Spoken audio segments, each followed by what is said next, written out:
안녕하세요. 어제 제가 영상을 방송을 하다가 일부 삭제가 되었습니다. 그래서 추가로 어제에 이어서 방송을 계속 진행을 하도록 하겠습니다. 벌써 그 3월 첫째 주인데요. 이번 달에는 플로리다에서 트럼프와 시진핑 간의 중국 무역 협상談判을 위한 최종 회의가 예정되어 있습니다.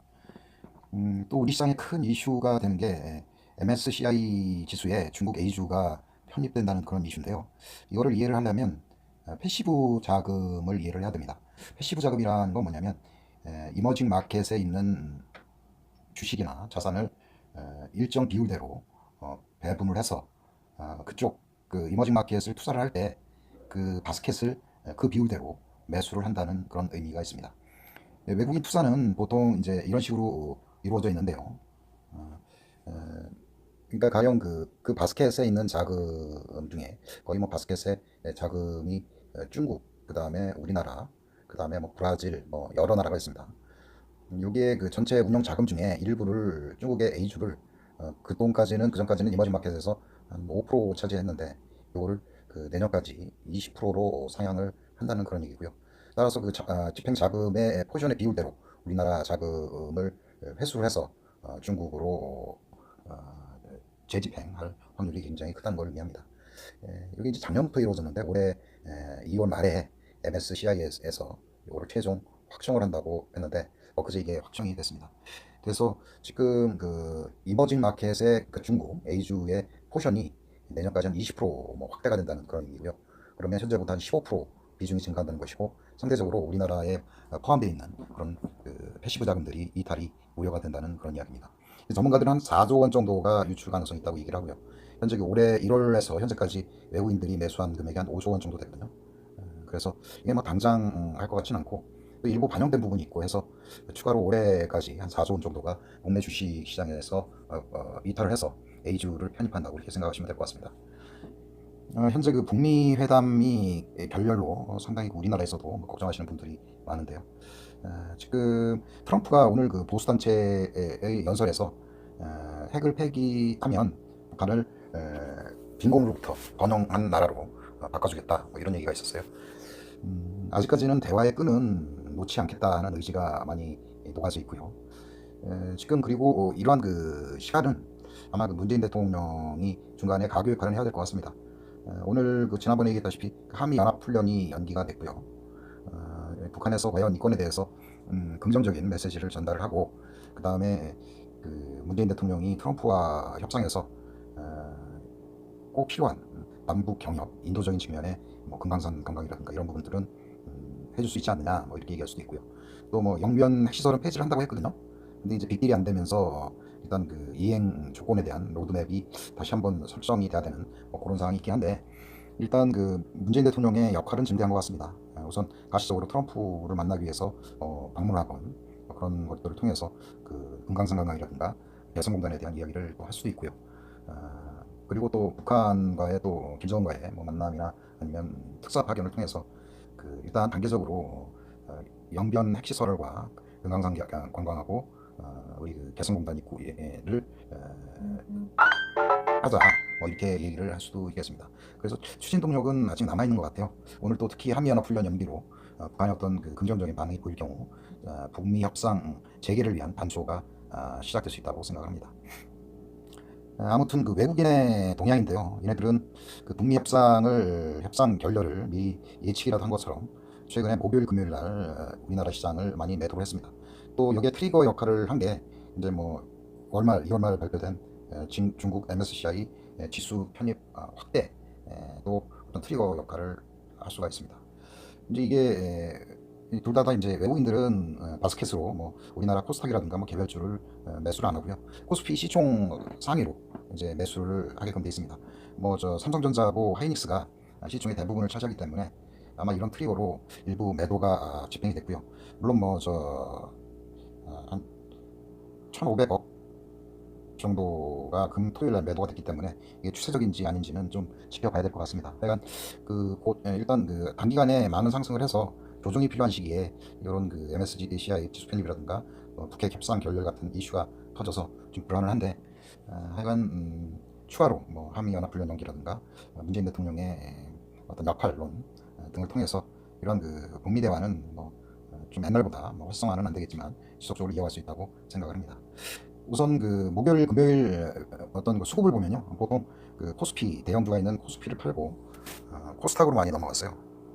다 아시다시피 코스닥은 시총 상위 10개 종목 중에 제약바이오가 지금 8개인가 7개인가 있을 거예요.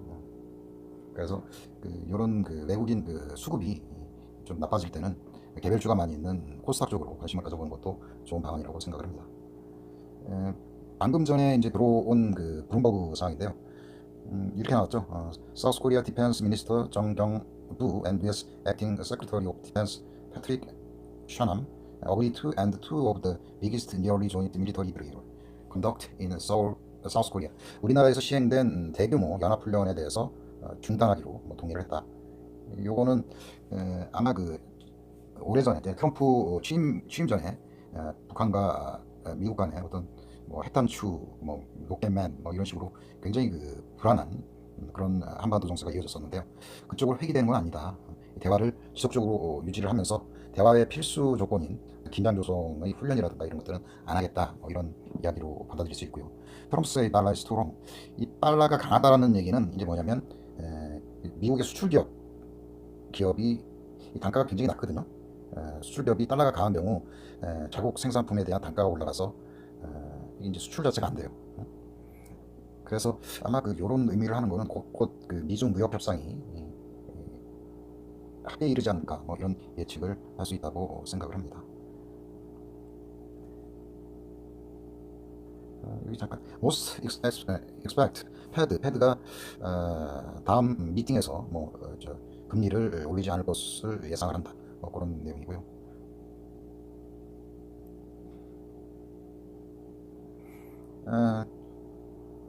G3 BNT에 대해서 제가 지난번에 설명을 얼핏 했는데 다시 한번 알아볼게요. G3 BNT가 기사가 이제 신약 기대감, 그 다음에 관리 종목 우려 해소 등으로 향후 긍정적인 상승을 견인할 수 있다. 이런 얘기가 있고요. 13일 G3 BNT에 따르면 안구 건조증 신약을 개발하는 미국 자회사 리젠트리라는 회사와 세 번째 미국 임상 3상을 수행하기 위한 계약을 미국 안과 전문 임상 수탁기관인 오라와 체결했다. 주목할 것은 이번 3상의 구조다. 안구건조증 신약의 FDA 승인을 위해서 징후와 증상 두 가지 지표에서 개선된 값을 보여줘야 한다. 이번 3상에서 2주차 결과를 1차 평가 지표로 삼는다는 계획이다. FDA는 이 같은 계획을 승인했다. 이런 이야기가 있습니다. 올해 또 소폭이지만 영업이익이 한 10억 정도로 흑자전환 예정이고요. 제가 본 거는 지금 주봉 차트인데요. 여기 이제 그때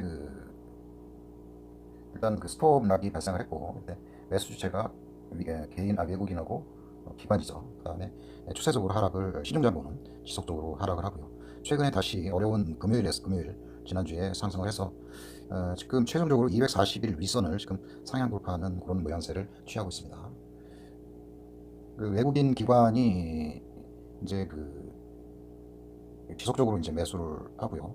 그 다음에 대차인데 지난주 금요일 날 64,000주를 상환을 했어요. 신규가 31,000주니까 한 3만 주 정도가 우호적인 쇼커버로 들어왔다고 생각하면 되겠습니다. 그래서 다음 주에 어차피 시장은 크게 좋은 그런 건 아닌 것 같습니다. 그래서 수급과 어떤 모멘텀이 살아있는 G3BNT도 관심을 가지면 좋겠습니다. 아난티에 대해서 이제 설명을 한번 해볼게요. 어차피 지금 중요한 거는 금요일 날 발생한 장대 음봉인데요. 순수하게 기술적으로만 판단을 해드리겠습니다. 근데 이제 이게 지지대라고 여겨지는 21,000원대를 하락 돌파를 했어요. 그리고 최종적으로 지금 60일선을 살짝 이탈을 했는데 지금 요때 이제 매도 거래량이 발생을 했고요. 금요일 날 평상시보다 좀 많은 거래량이 발생을 했는데 하지만 이때 누가 매도를 했는지 과연 외국인이라든가 기관이 매도를 했으면 매도를 하고 그 다음에 더 큰 장대 음봉이 나오는 경우에는 이게 복구할 방법이 없는 걸로 그렇게 보여지는데 지금 외국인은 물론 외국인하고 개인하고 외국인은 매도를 했습니다. 근데 외국인이 한 56억 정도 매도를 했고, 이 개인이군요. 개인이 57억 정도 매도를 했고, 외국인이 한 32억 정도 매도를 했습니다. 기관은 이제 매수로 대응을 했는데, 그러니까 이때 이렇게 보면 지금 외국인은 메릴린치 계통에서 매도가 나왔던 것 같고요. 그 다음에 개인들은 일부 신용이 일부 털려 나온 것 같습니다. 그래서 중가까지 한 56억 정도 던졌는데, 이때 이렇게 보면 그 공매도가 뭐 전체 거래량에 좀 증가를 했어요. 공매도가. 하지만 한 1%대가 안 되고, 이때 이제 대차장 뭐 보이지 않는 힘을 보면 3만 주 정도는 팔았는데, 한 8만 주 정도, 신규로 3만 4천 주 정도가 대차장고가 들어왔어요. 시장에 비우호적인 세력이 들어왔는데 상한 수량이 한 8만 주 정도 돼요. 그리고 전날도 그렇고 최근에 상한 수량이 신규 수량보다 지속적으로 증가를 했거든요. 그래서 종합적으로 보면 이때 그 매도한 세력은 개인이다. 개인과 뭐 외국인, 일부 단타 외국인, 메릴린치라고 그러죠. 근데 이제 이게 우려되는 게 어차피 그 대차장고뿐만 아니라 신용이 좀 많은 그런 상태입니다. 거의 4.2%대 신용을 갖고 있거든요. 4.2%.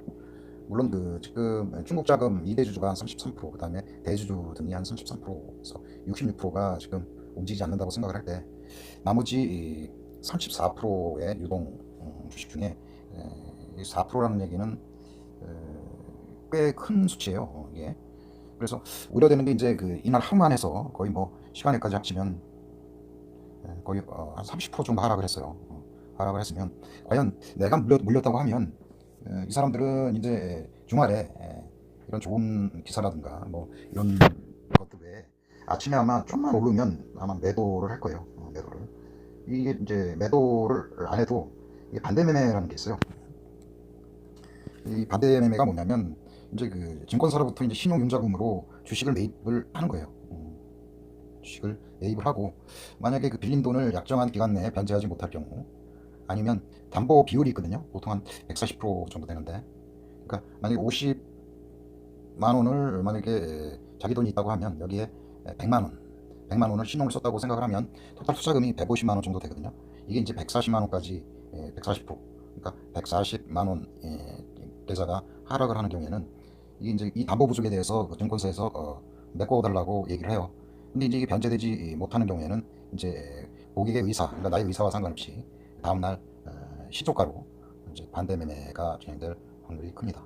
그래서 이게 지금 140%를 아마 개인 같은 경우 아마 지키지를 못할 확률이 커요. 그래서 일부 지금 그 금요일 날도 일부 반대 매매가 나왔었거든요. 그 양은 알 수가 없지만 이게 또 뭐 월요일 날 또 반대 매매가 나올 수가 있어요. 그래서 이 상승을 하더라도 이게 반대 매매 때문에 쭉 더 빠질 수도 있거든요.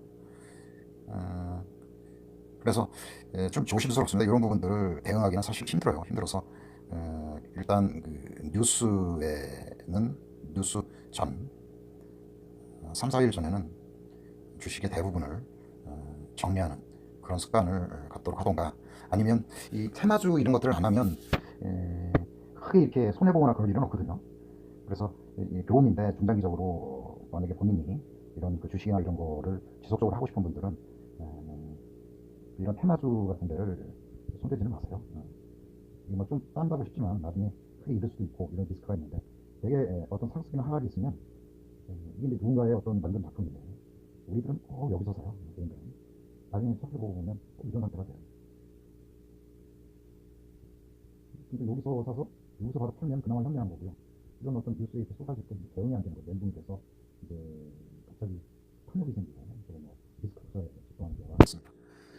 그래서 비중이 많으신 분들은 물론 뭐 정리를 하셔야 돼요. 근데 이제 이게 제가 이 스토리가 뭐 이런 식으로 진행된다고 얘기를 했죠.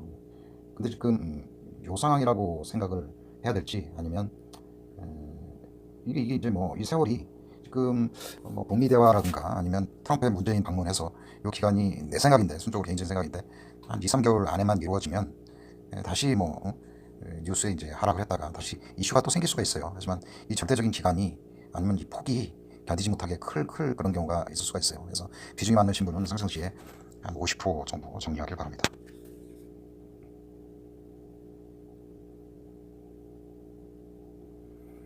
한번 그 다음 주에 한번 예상을 해볼게요.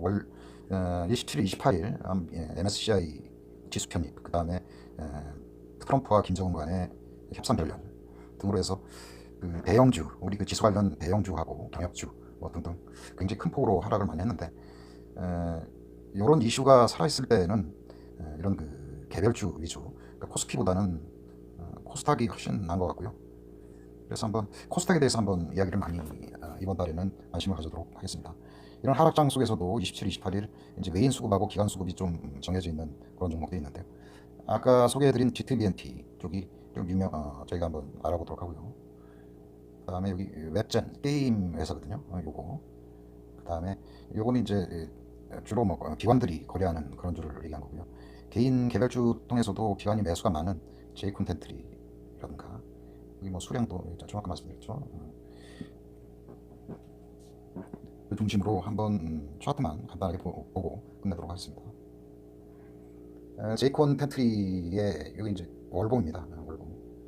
여기 이제 월봉의 6개월선인데 좀 위에 저항을 좀 받고 있는 그런 모양새거든요. 근데 다행히 저항대를 살짝 돌파하는 그런 모양새가 나왔어요.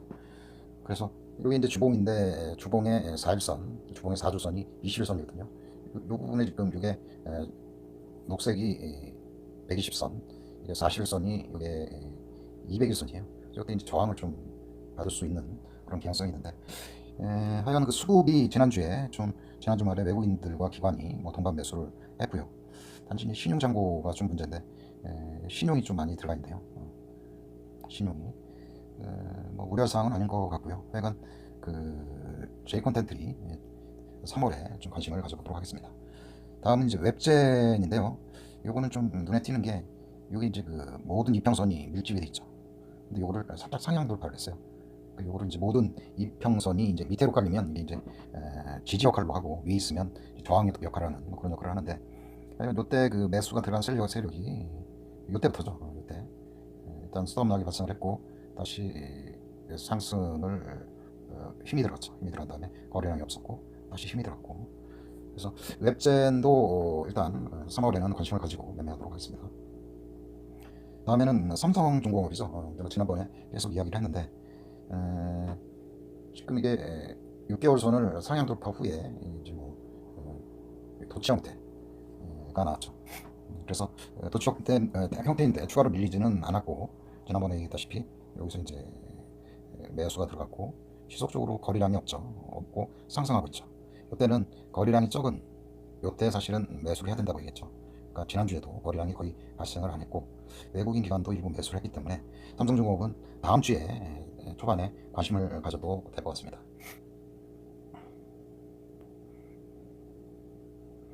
다음은 그 지금 제약바이오가 지금 상당히 인기가 많은데요. 신라젠이 그 외인 기간 27, 28일 외인 기간 동시 매수를 했거든요. 일단 그 1차 시세를 내고 깔아놓고 다시 2차 시세에서 이제 고점을 맞고 이제 떨어지는 그런 모양새인데, 하고 지난번 11만 1,000원에서 하락 후에 지속적으로 행보를 하고 있죠. 그래서 신용잔고율도 계속 증가를 하고 뭐 단기적으로 외국인하고 기관은 매수를 했지만 시세를 크게 줄 것 같지는 않고요. 대신에 그 캔서로 요건인데요. 요거는 매수가 들어가고 하락 기간에 거래량이 거의 없었고요. 다시 상승 시도를 했다가 재차 실패를 했는데 거래량이 없었고 다시 이제 거래량이 실렸죠. 이렇게 차트도 막 바닥에서 이렇게 올라가는 그런 모양새를 취하고 있기 때문에 이것도 중장기적으로 관심주로 매수 및 보유가 가능한 종목으로 되어 있습니다. 아무튼 즐거운 주말 되시고요. 항상 그 공포의 끝에 뭐 기회가 있다고들 합니다. 하지만 우리 같은 개인들은 공포의 끝에 견딜 그 자금이나 뭐 이런 자산이 없기 때문에 그런 그 롤러코스트 종목보다는 하여간 중장기적으로 손해보지 않는 그런 투자를 하는 습관이 굉장히 중요하다고 생각을 하고요. 혹시나 그 대북주, 특히 그 금강산 관광 쪽은 향후에도 문 대통령이나 김정은, 그 다음에 문 대통령과 트럼프를 통해서 아마 그 재부각될 가능성이 좀 있습니다. 그래서 물론 뭐 대부분 많이 이 주식에 100% 올인한 사람은 없다고 생각을 하고요. 뉴스 전에 일부 많이 차익 실현을 했다고 생각을 하는데, 혹시나 물린 사람들은 아까 얘기한 월요일 반대 매매에 주의하자. 반대 매매가 될 때는 잠시 장을 떠나고 있다가 다음 화요일날 반등이라든가 기타 이런 것들이 있으면 그때 일부 보유 물량을 처분을 하건 아니면 지속 보유를 하건 그때 선택하면 될 것 같습니다. 즐거운 주말 되세요.